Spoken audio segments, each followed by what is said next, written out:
Muy buenos días, amada familia Antioquía. Bienvenidos al devocional de hoy. Hoy es el día martes 14 de febrero. Vamos a ver la palabra de Dios en 1 Samuel capítulo 13, versículos 1 al 12, con el título ¿Dependemos totalmente de Dios?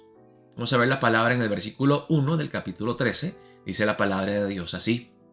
Había ya reinado Saúl 1 año, y cuando hubo reinado 2 años sobre Israel, escogió luego a 3000 hombres de Israel, de los cuales estaban con Saúl 2000 en Micmas, en el monte de Betel, y 1000 estaban con Jonatán en Gabaa de Benjamín, y envió al resto del pueblo cada uno a sus tiendas. Aquí el rey Saúl empieza a movilizar a sus soldados. Él fue elegido por Dios para vencer a los filisteos, y es correcto que nosotros seamos activos. Si Dios nos manda a luchar, a pelear, tenemos que organizarnos. Y Saúl hace justamente eso. Pero hermanos, tenemos que acordarnos que siempre tenemos que hacer las cosas dependiendo totalmente de Dios, no de nuestra propia sabiduría, nuestra inteligencia o nuestra fuerza.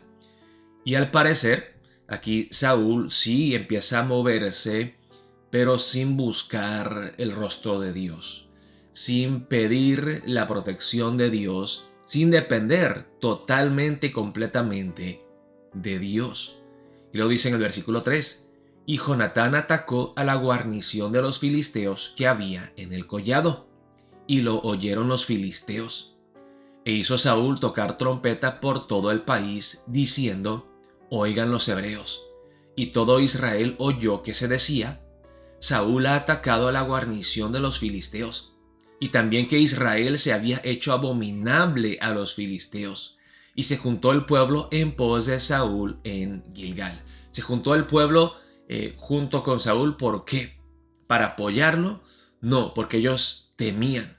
Porque se dio la noticia que el ataque de Israel contra los filisteos había hecho abominable a Israel delante de los filisteos. Entonces vienen temblando con temor. Entonces los filisteos se juntaron para pelear contra Israel. 30,000 carros, 6,000 hombres de a caballo y pueblo numeroso como la arena que está a la orilla del mar. Y subieron y acamparon en Micmas al oriente de Bet-Aven. Cuando los hombres de Israel vieron que estaban en estrecho, porque el pueblo estaba en aprieto, se escondieron en cuevas, en fosos, en peñascos, en rocas y en cisternas. Y algunos de los hebreos pasaron el Jordán a la tierra de Gad y de Galaad, pero Saúl permanecía aún en Gilgal, y todo el pueblo iba tras él, temblando. ¿No se acuerdan del pasaje de ayer? Que Samuel le dijo a Saúl muy claramente: Dios lo rescatará y lo hará para la gloria de su santo nombre. Dios es un Dios celoso. Dios lo hará. Confíen en Él. Dependan de Dios totalmente. Y se olvidan de eso. Creen que el resultado de la guerra depende de sus esfuerzos humanos. Y llenos de temor, huyen. Algunos huyen, otros se quedan ahí temblando con tanto temor. Y vemos que Saúl, como líder del pueblo de Israel, tristemente no buscó a Dios, no confió en Dios, sino que vemos aquí en los versículos 8 al 12.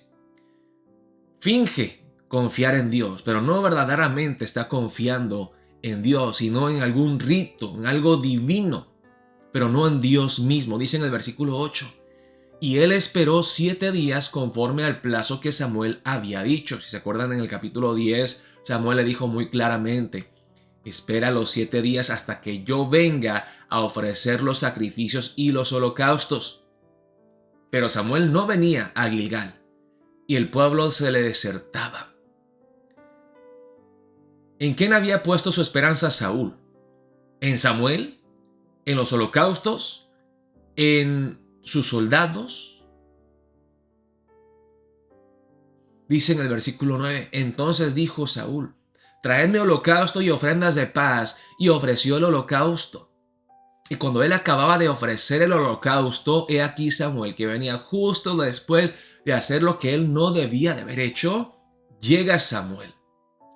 Y Saúl salió a recibirle para saludarle como si nada hubiera ocurrido, ¿no?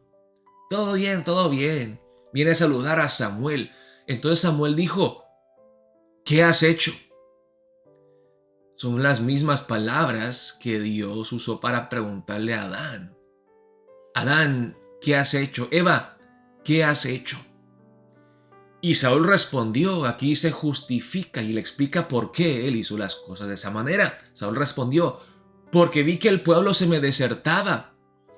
O sea, el pueblo huía en temor y teníamos que luchar contra los filisteos. O sea, usted entiende, Samuel, que yo estaba en una situación muy, pero muy desesperada. Vi que el pueblo se me desertaba y que tú no venías dentro del plazo señalado. O sea, le echa la culpa al pueblo, le echa la culpa a Samuel. ¿Tú por qué no llegaste a tiempo?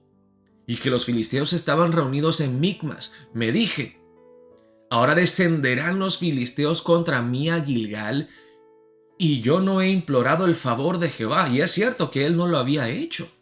No he implorado el favor de Jehová. Me esforcé pues y ofrecí holocausto. Dependió del holocausto y no de Dios. Buscó un rito y no al Dios vivo. Hermanos, yo confieso muy honestamente que yo como pastor de la congregación a veces dependo más de mi propia sabiduría, de mi propio conocimiento, de los dones que Dios me ha dado, sin buscarlo a Él primero, sin depender de Él totalmente y completamente. Dependo de mí mismo. O pienso, no, si hago las cosas bien, si hago estas cosas, si hago esto y lo otro, pero no estoy buscando a Dios, estoy dependiendo de esas cosas que yo hago, de esos ritos,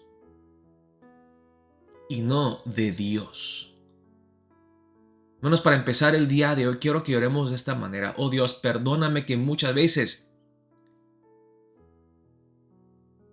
finjo buscarte a ti, cuando de corazón no te estoy buscando.